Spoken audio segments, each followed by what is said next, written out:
আসসালামু আলাইকুম ওয়া রাহমাতুল্লাহি ওয়া বারাকাতুহু। প্রথম অধ্যায়ের দ্বিতীয় পর্বে যা আছে সমালোচনা নিয়ে কিছু আলোচনা। ইন্নাল হামদালিল্লাহ আসসালাতু ওয়াসসালামু আলা রাসূলিল্লাহ, আম্মা বা'দ। প্রিয় পাঠকবৃন্দ, একটি আদর্শিক গতিশীলতাকে গতিশীল রাখার জন্য গঠনমূলক সমালোচনা অপরিহার্য। তাহলে চলুন যেভাবে সমালোচনা করব জেনে নিই। সমালোচনা যারা করব তাদেরকে অবশ্যই ভদ্রাচিত পন্থায় আদব রক্ষা করে মার্জিত ভাষায় করতে হবে। আপনার এতটুকু আলোচনা সমালোচনা দ্বারা লেখকের বিরাট বড় ভুলের সংশোধন হতে পারে, যার দ্বারা জাতি যেমন উপকৃত হবে এবং আপনিও এহকাল ও পরকালে নিঃসন্দেহে উপকৃত হবেন।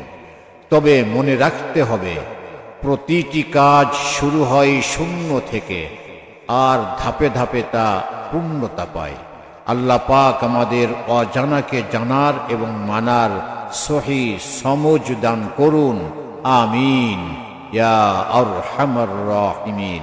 প্রিয় ভাই বোনেরা, আপনার কথাগুলোই প্রকাশ দিবে আপনার অন্তরের গভীরে কি আছে, কারণ মানুষ তার জিহ্বার নিচেই লুকিয়ে থাকে। মুমিন মুমিনের আয়না।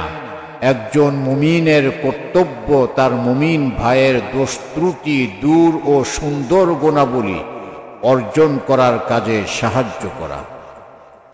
নরম কোমল কথামালা পাথরের চাইতে কঠিন হৃদয়কেও কোমল করে দেয়।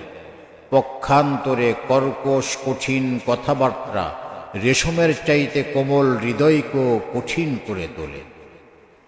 যে যাই গোপন করে তার জিহ্বার ফাঁকে বের হয়ে মুখমণ্ডলের অভিব্যক্তিতে ধরা পড়ে। তুমি মুমিন হবে তখন যখন তোমার ভালো কাজ তোমাকে আনন্দ দেবে আর মন্দ কাজ দেবে মনে কষ্ট। কোনো বান্দা ততক্ষণ পর্যন্ত মুসলিম হয় না যতক্ষণ তার মন ও জবান মুসলিম না হয়। আল্লাহ তোমাদের চেহারা, সুরত ও ধন সম্পদ দেখবেন না, তিনি দেখবেন তোমাদের অন্তর ও কাজ। নিজের সমালোচনা দ্বারা নিজেকে গড়ে তোলা যায়, আর অন্যের সমালোচনা দ্বারা জাহান্নাম নিশ্চিত করা হয়। তাই আসুন, সমালোচনা যদি করতেই হয় তাহলে নিজের সমালোচনা দিয়েই শুরু করি। আল্লাহ পাক আমাদের সকলকেই হেফাজত করুন, আমিন সুম্মা আমিন। রাদিয়াল্লাহু আনহু।